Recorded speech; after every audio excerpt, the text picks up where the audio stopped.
Building Public, 12 mai 2024. Bon, c'est vrai que je tourne cette vidéo le 14, mais au profit du recap du 12. Donc, en termes d'offres, on a quand même bien évolué.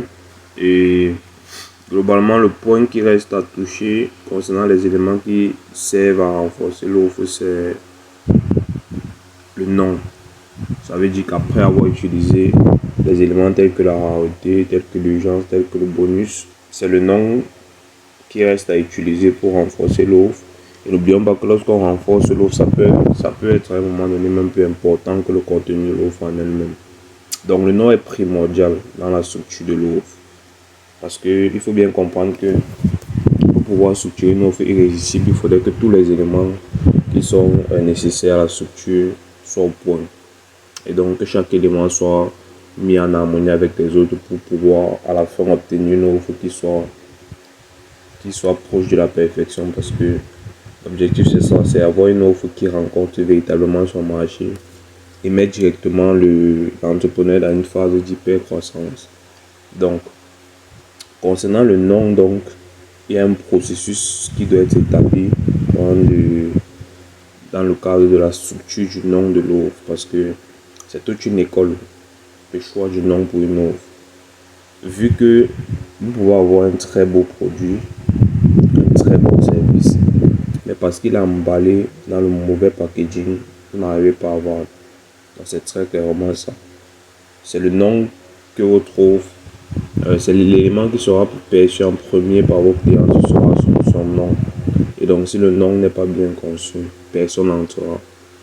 Donc vous avez une mine d'or, mais si la mine d'or n'est pas attrayante, personne n'entrera et donc personne ne bénéficiera des bienfaits qui sont à l'intérieur. C'est la raison pour laquelle vous devez structurer le nom de la meilleure des manières. Et donc, dans la structure du nom, il y a donc 5 éléments que vous devez prendre en compte de manière générale pour avoir une structure du nom qui va dans le sens de l'offre irrésistible. Alors, la première chose que vous devez vous poser, c'est le pourquoi. Savoir pourquoi vos prospects achèteraient votre offre, vu que ce sont eux les bénéficiaires.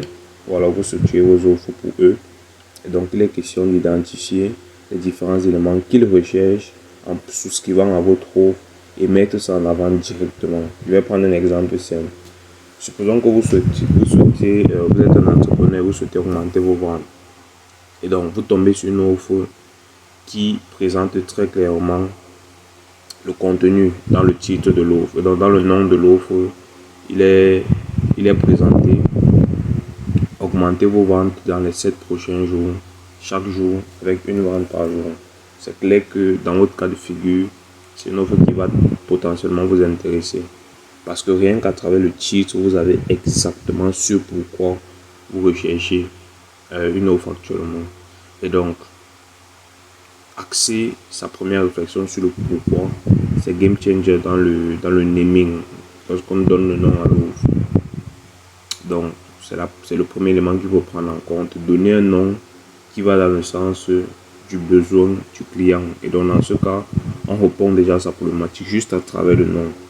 Et donc, le deuxième élément, c'est préciser l'avatar, c'est-à-dire préciser la cible. Quel est le client idéal?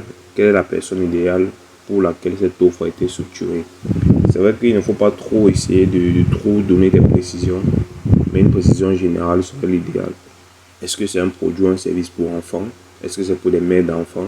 Est-ce que c'est pour des personnes qui viennent de subir un accouchement? Donc, juste une précision pour diriger l'offre vers son avatar, c'est l'idéal. Donc, vous n'avez pas besoin d'entrer dans trop de détails. C'est juste sommaire, mais c'est efficace parce que ça permet de cibler directement les personnes que vous ciblez dans votre avatar client. Et donc, après s'être adressé à l'avatar, il faut donner un objectif à cet avatar.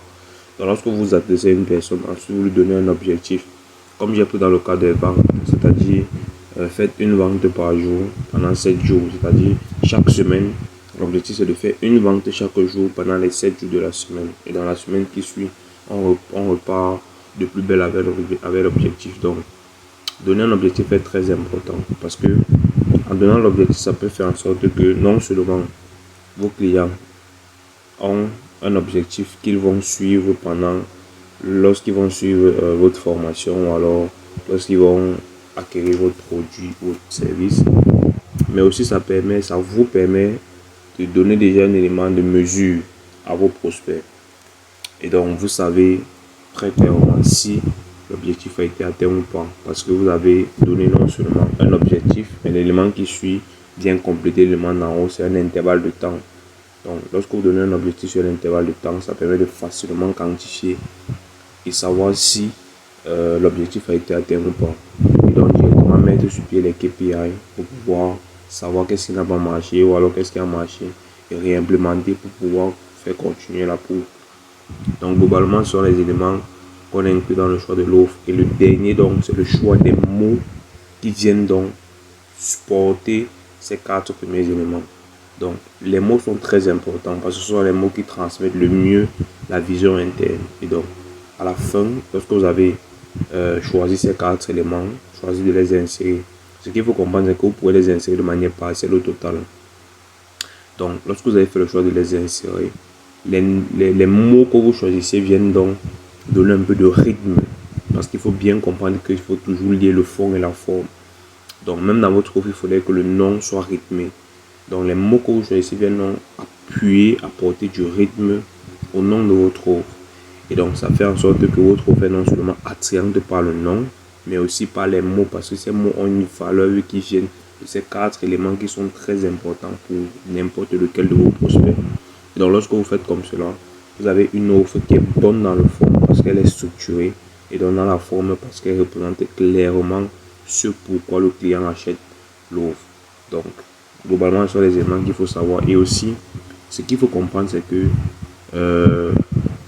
les offres se fatiguent dans le temps. Donc, lorsque vous utilisez une offre avec un nom et vous communiquez dessus encore et encore pendant 3, 4, 5, 6 mois, 1 an, elle se fatigue. Raison pour laquelle il faut toujours essayer d'apporter des modifications au nom et tous les autres éléments qui englobent le nom, au mot que vous choisissez, à la durée, à l'intervalle de temps, à l'objectif.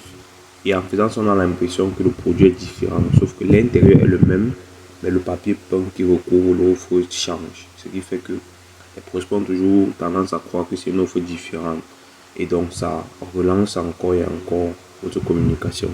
Il ne faudrait pas rester sur une communication trop statique, sinon dans le temps, elle peut moins performer. Donc voilà globalement les éléments que je peux partager concernant le nom. C'était le dernier élément qu'on peut utiliser pour renforcer l'offre. Ça veut dire qu'après, on va directement se concentrer vers le processus de monétisation pour bien monétiser son offre. Et donc, ce sera le dernier point abordé concernant ce learning. Et après, on va probablement passer à autre chose. Donc, dites-nous comment vous faites le choix de vos offres. Alors, quelle est la manière avec laquelle vous structurez les mots que vous utilisez pour inclure dans votre offre pour augmenter au maximum vos ventes. Je suis impatient de vous lire en commentaire. N'hésitez pas à vous abonner pour ne pas rater les prochaines vidéos. On se retrouve demain, c'était Bruno Latéchi.